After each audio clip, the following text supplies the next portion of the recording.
अगर किसी ने शराब का सेवन किया, ड्रग्स का सेवन किया या पब्लिक प्लेस में कोई न्यूसेंस करता हुआ मिला या छेड़खानी करता हुआ मिला, तो मधुबनी पुलिस उसको गिरफ्तार करके जेल भेजने के अलावा बहुत ही कठोर कार्रवाई हम लोग उस पे करेंगे।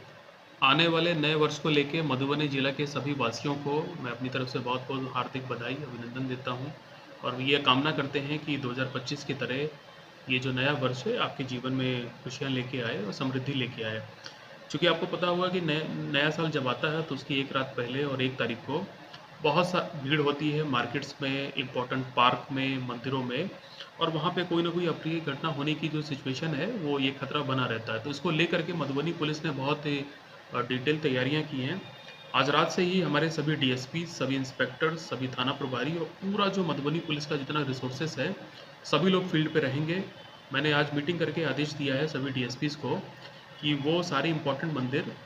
को चिन्हित कर लिया जाए। जैसे मिथिला हाट है, बहुत बड़े पैमाने पे वहाँ भीड़ होती है और बहुत सारे इम्पोर्टेंट मंदिर हैं हम लोग के यहाँ पे। तो इन सभी जगहों पे